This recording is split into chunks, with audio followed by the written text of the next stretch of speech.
All right, so cycles. Whether we're talking about a national scale as a nation or individual in our personal lives, progress is not always linear, right? It's 5 steps forward, 6 steps back, 10 steps forward, 8 steps back. As a nation, we went from George Bush to Obama to Trump to the Capitol being sieged by sore loser white supremacists.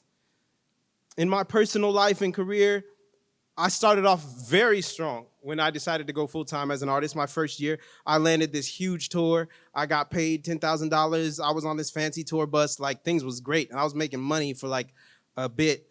And then I made an album that pissed off my fans. And I've been a struggling artist ever since.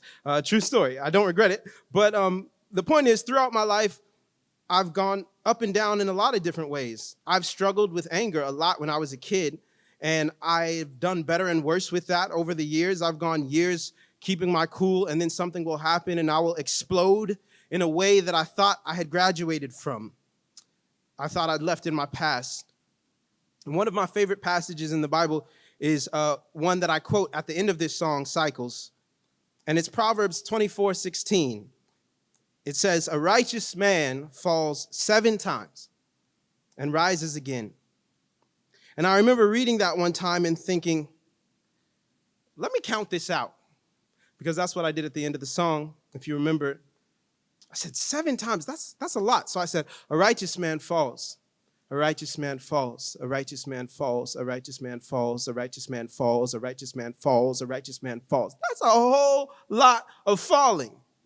And I thought to myself, how can anybody fall that many times and still be considered righteous?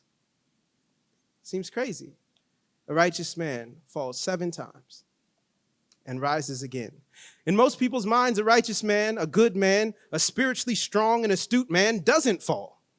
How can anyone fall that many times and still be righteous? And I personally believe it's because our righteousness does not come from the fact that we do not mess up, but from the conviction that no matter how many times we mess up, we are forgiven, we are loved, we are valuable, and we can get back up and we can keep moving and we can accept God's grace and forgiveness and keep pushing and keep pushing and keep falling and keep getting back up. And no one, absolutely no one, has messed up too many times or in too severe of a way to be dismissed as unredeemable.